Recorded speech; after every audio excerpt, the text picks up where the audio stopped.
Alright, in this video I'll be solving the calculate required portion for the 2003 AP Calc BC multiple choice part of the exam.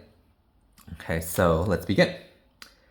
I have not solved these beforehand, by the way, so I'm going to be checking my answers as I go along, checking my answers with the worked out solution that I found. The graph of the function f is shown above, which the following statements must be false, okay? F of a exists, clearly it does, cross that out. F of x is defined for x between 0 and a. Clearly that's true, because there's a value for everything between 0 and a. So cross that out. Okay, continuing. F is not continuous at x is equal to a. For sure it's not continuous because the limit is this value, but the function's actual value is here. And definition of continuity says that they should be the same. Limit as x approaches a exists. Clearly it does, that's the limit. Limit as x approaches to a, f prime of x exists. Well, f prime does not exist at a, because this is a sharp turn. And it's also discontinuous there. So, that violates two cases where the derivative does not, or that satisfies two cases where the derivative does not exist. Two of the rules, right? So, 76 is E. Let P be this guy, be the fifth degree Taylor polynomial for the function f about x is equal to 0. What is the value of f triple prime of 0? Okay, so I believe we did something just like this at the end of the no calculator portion. So this is just the other way around. Okay, so we know that it's the nth derivative, so the third derivative at 0, x cubed over 3 factorial. That's matching this term over here. Okay, so minus 5 should be f triple prime of 0, or the third derivative, over 3 factorial is what? 3 times 2 times 1, which is 6. So f triple prime is minus 30. As simple as that. Radius of a circle is increasing at a constant rate of 0.2 meters per second. It's a related rate, so I always write down variables what we're given. Constant rate of 2 meters per second radius, so dr dt is 0.2.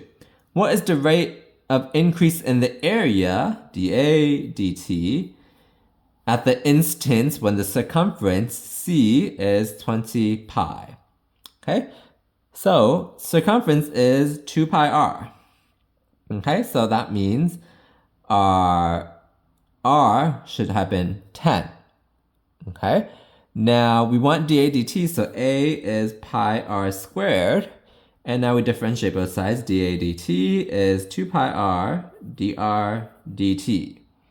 So we want dA dt, right? We have dr dt and we have r, so we can plug it in. 2 pi times r is 10, we said, and dr dt is 0.2.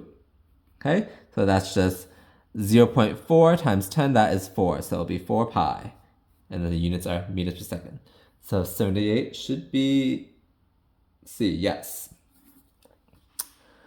Table above gives values of f prime, g, and g prime at selected values of x. If h of x is f of g of x, h prime of 1 is.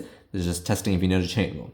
So h prime of 1 would be f prime of g of 1, g prime of 1. Okay, so what is g of 1? That's negative 1. And then what's g prime of 1? That is 2. So now what's f prime of negative 1? That is 5. So it'll be 5 times 2, which is 10. Insects destroyed a crop at a rate of this guy, tons per day, where t is measured in days. To the nearest ton, how many tons did the insects destroy during the time interval 7 to 14? This is a rate.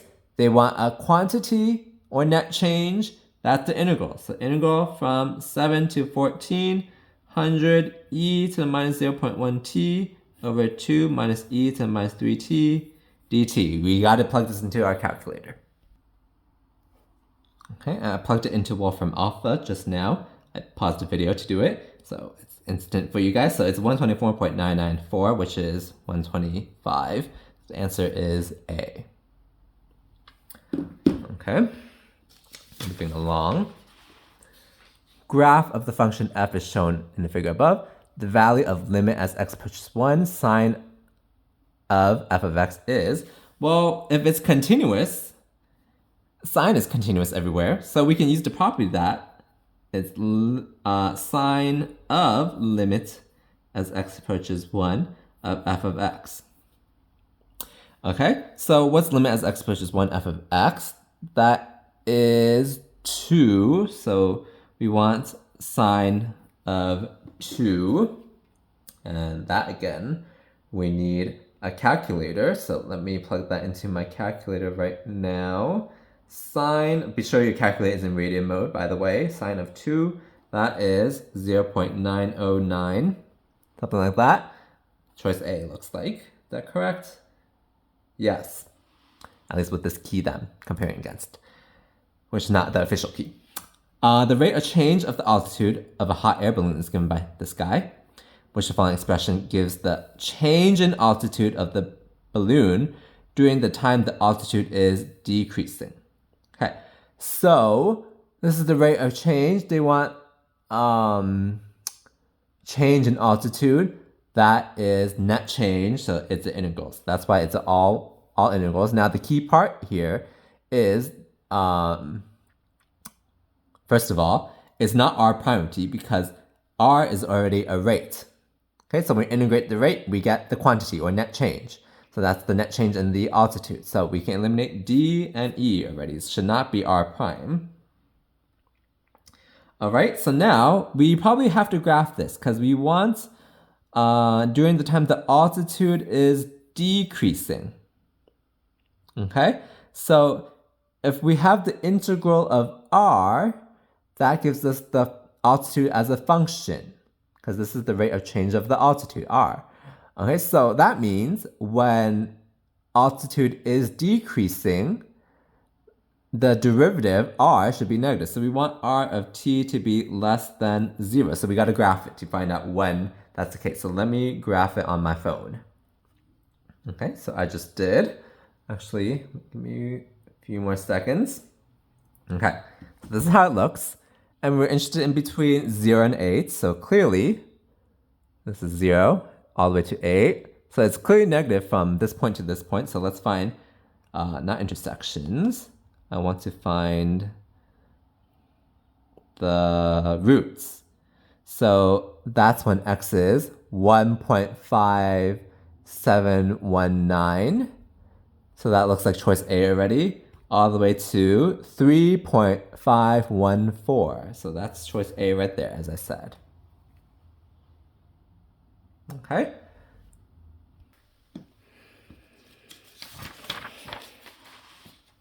Function f is continuous and differentiable on the closed interval 0 to 4. Table above gives selected values of f on this interval, which the following statements must be true. Okay, let's go through them. Okay, so continuous and differentiable, first of all. That's probably key. Minimum value of f on 0 to 4 is 2. We don't know, actually, continuous and differentiable.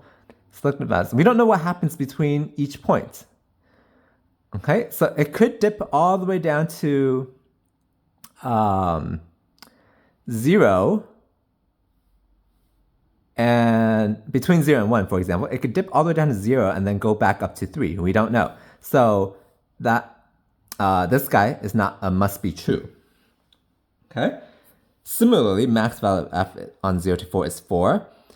Here, for example, between 4 and 3, it could increase to 5 and then drop down to 3. We don't know that, since this is just samples.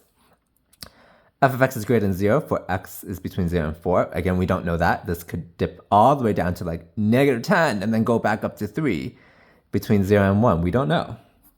F prime of x is less than 0 for x is between 2 and 4. That means f is decreasing between 2 and 4. Again, we don't know that. It could be increasing at some point and then decrease again. So probably not D. And so we're left with E, but what does it say? There exists C is between 0 and 4, for which f prime of C is 0. That's true because that's Rawls' theorem. Continuous and differentiable, that's key condition for Rawls' theorem. These two values are the same, so there's some C between 0 and 4 such that f prime of C is 0. That's what Rawls' theorem says, which is a special case of the mean value theorem. Particle moves in the x-y plane so that its position at any time t is given by this guy, and t is this guy. What is the speed of the particle when t is equal to 3? Speed is the magnitude of velocity. So let's find x prime of t and y prime of t first. Okay, x prime of t is 2t. Y prime of t is 4 cosine of 4t. So we want speed when t is 3. So let's find x prime of 3, which is 6, and y prime of 3, which is 4 cosine of 12. Speed, we have to do the x component squared plus the y component squared. 4 cosine of 12 squared, and then we square root it. Okay, so what do we get when we do that? Let me plug this into my calculator right now. This would be 36 plus parentheses 4 cosine of 12. That whole 4 cosine 12 is squared, and then close the parentheses with a square root. So I get 6.884. So the answer should be C. Let's see if I got it right. Yes. Okay. Key point here is speed is the magnitude of velocity. If a trapezoidal sum over approximates this integral and a right Riemann sum under approximates this integral, which the following could be the graph of f of x. Okay, so let's handle the right Riemann sum first. It under approximates. So if we draw like a rectangle with the right endpoint on even the first interval, clearly that's under approximation. Over here it would be over, so cross B out. Over here it would be an over, cross D out. Over here it would be an under, right? So you keep that. Over here it would be an over, cross that out. Okay, so we're left with A and C. It says trapezoidal sum over approximates. Okay, so if we draw a trapezoid, technically they didn't even say how many subintervals, did they? So we can be a lot more extreme and draw a big trapezoid to be more extreme. Okay, so for example, if I draw my trapezoid from here using these 2 points, pretend this is more connected. This is a trapezoid. Pretend it's a trapezoid. This is clearly an over approximation. So probably the answer is A. But let's double check. Over here, if I use this point and this point, this is an under approximation. Okay, it's not as clear when you use like I did for the rectangle just right away using the first subinterval. So since it didn't say which subinterval, we can be a little more extreme and make a bigger trapezoid. And of course, as you have more trapezoids, the approximation gets better. So that's why you should be a little more extreme to find out if it's over or under estimates. Okay, that's my tip for that one. Let f be a function with derivative defined by f prime of x's sine of x cubed on this interval. How many points of inflection does the graph of f have on this interval? Okay, so point of inflection, that deals with second derivative. And that's when the second derivative changes sign. So let's graph the derivative of f prime to get the second derivative of f. So you can, if you have the typical graphing calculator, you can set this as y and y1, and y2, you just do n derive of y1. So my phone doesn't have that feature, so I need to find it by hand, which is luckily easy. 3x squared cosine of x cubed. I'm going to graph that and see what we get. So 3x squared times cosine of x cubed. Okay, so this is how it looks, kind of wild. Between negative 1.8 and 1.8. Okay, so pi is like 3.14, right? Divide by 2, that's like, let's round to 3, 1.5. So it's a little more than, or it's around this area basically. Whoops. Okay, so points of inflection, that's when the second derivative changes sign, as it said. So they change sign 1, 2, 3, 4 times. Okay, so let me see if that's the answer. Yeah, 4 times. Okay, to be more careful, because my app doesn't allow, you should have your typical graphing calculator won't have the scale in terms of pi, so you can easily find out from minus 1.8 to 1.8. Particle moves along the x-axis so that at any time t greater than or equal to 0, its velocity is given by this guy. Position of the particle is 3 at time t equals 0. What is the position of the particle when its velocity is first equal to 0? Okay, so this is testing multiple things. You probably need to find the position function because they give us the initial condition. So we need to integrate this guy, but we can't really do it by hand. So that's why I'm thinking we have to do something a little bit different. And it's probably we have to set up a definite integral to do this correctly. Because, first of all, when is the velocity first equal to 0? Maybe let's find that first. Okay, so let's graph this guy. So give me 1 second to graph it. That is cosine of 2 minus of tx squared. Okay, so when the velocity is first 0, that's at, let's find the roots. At this point, t is greater than 0 for sure. Did it say that? Yeah. So that is when t is 0.655, let's say. T is 0.6551. Let me just keep more decimal places. Okay, you can probably store this in your calculator if you have the typical like TI-84 or something like that.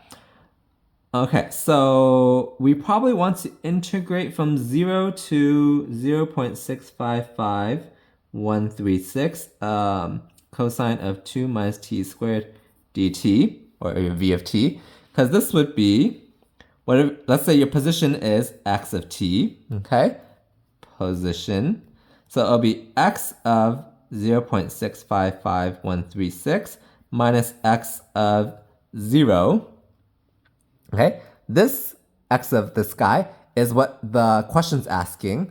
X of 0, they tell us, is 3. So we get some value over here. So let me put this into Wolfram Alpha, see what I get.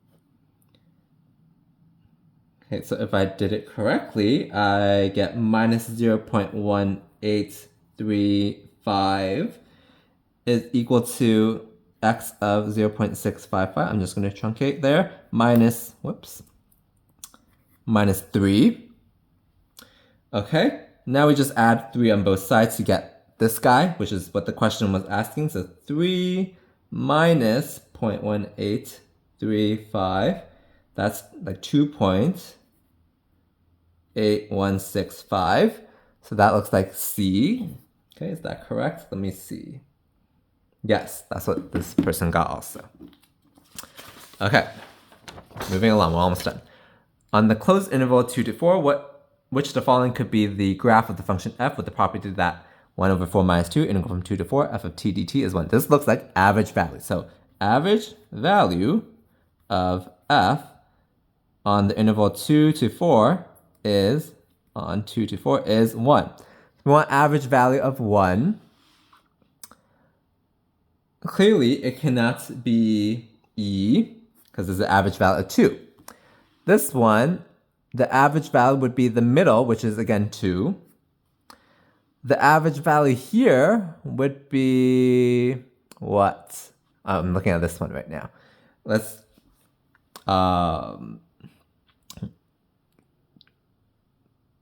skip that for now. I'm guessing it would be, it'll be somewhere like up here at the very least, which is not 1. Over here, similar, it won't be 1. Just, I could tell from just averaging. It would be, probably be somewhere down here. Okay, so what about this one? So this average on this segment would be 1. And this average over here would also be 1. So the average of the two averages is also 1. So it's likely C. Okay, that's how I'm thinking about it. Okay. So this teacher or whoever did this went like this. Clearly there's more points below this line y is equal to 1. So the average would be somewhere down here, as I was saying, right? And similarly over here, actually the average would be somewhere down here then.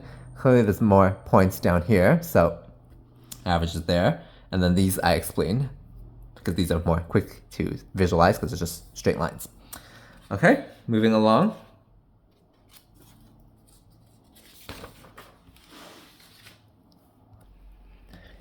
This one says, region bounded by the graph y is 2x minus x squared, and the x-axis is the base of a solid. For this solid, each cross-section perpendicular to the x-axis is an equilateral triangle. What is the volume of the solid? Okay, so since we have the option to use our graphing calculator to graph it, I'm going to do that instead of figuring out the zeros and trying to sketch it ourselves. So 2x minus x squared looks like this.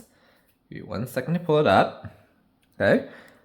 It's bounded by this graph and the x-axis, so we can sketch it ourselves now over here. Something like this, okay?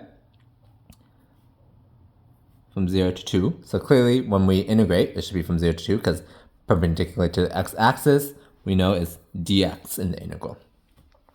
Okay, so each cross-section perpendicular to the x-axis is equilateral triangle. So there's going to be an equilateral triangle here, another triangle here, another triangle here, so on and so forth.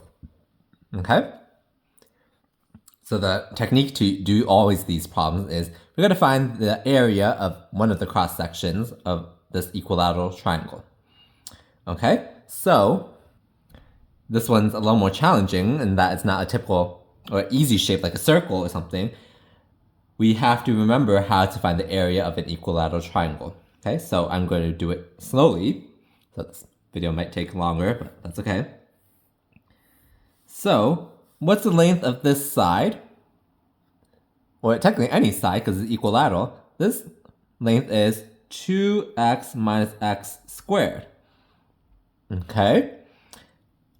Or we can say it's like y or something like that, which is 2x minus x squared.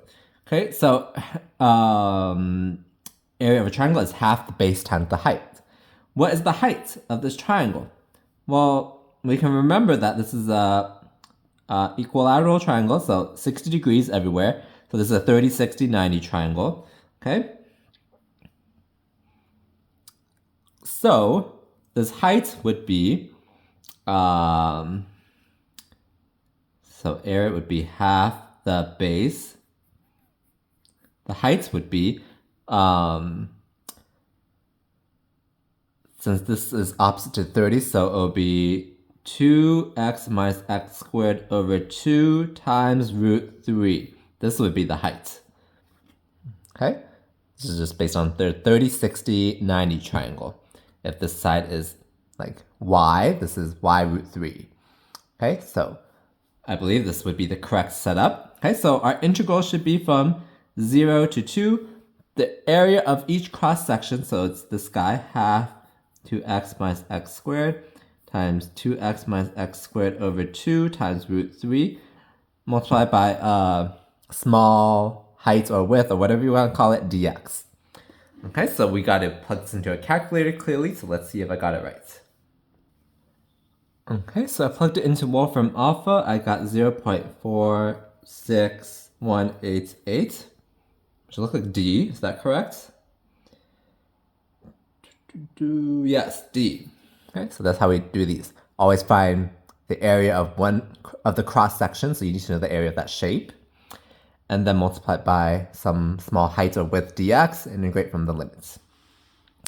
Graph of f prime derivative f is shown above. If f of 0 is 0, which the following must be true. Okay, so let's mark that. This is f prime, so as to not get confused. Okay, so if f of 0 is 0, which the following must be true. F of 0 is greater than f of 1. Well, the derivative is positive, so that means the function is increasing from 0 to 1.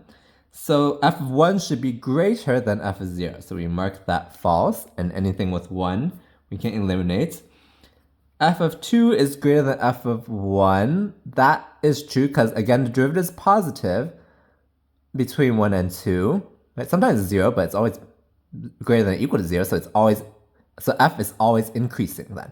So between 1 and 2, f is always increasing, so f of 2 should be greater than f of 1. Okay, so now last one, f of 1 greater than f of 3. Well, our f increased so quickly up here, and then it's still increasing, and then it's decreasing by a little bit until 3. So you can probably guess that f of 1 is greater than f of 3. Okay? And then if you want to think in terms of area, for sure this area is smaller than this area over here. Okay, so for sure f of 1 is bigger than f of 3. So this should be... Okay, this person marked 2 only. Let me try to see why they got that. Did I miss something?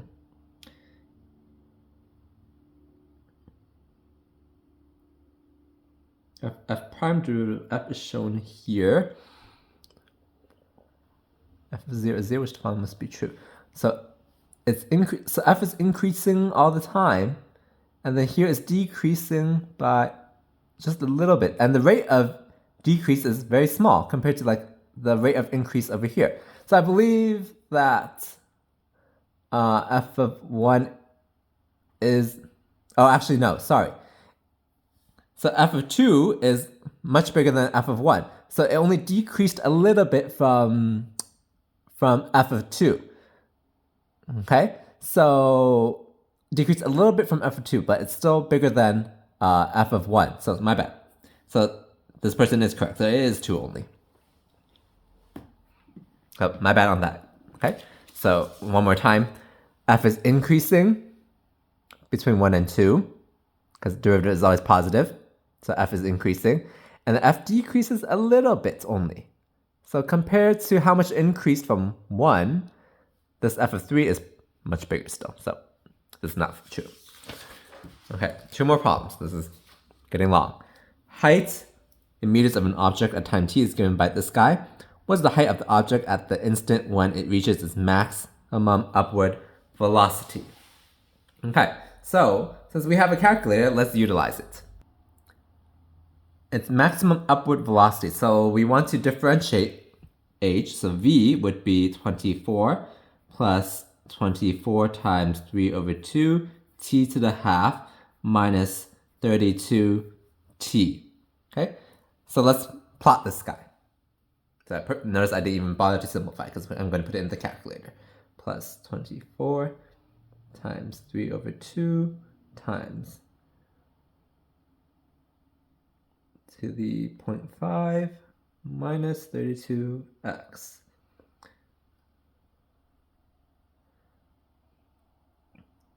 What is the height of the object at the instant when it reaches its maximum upward velocity?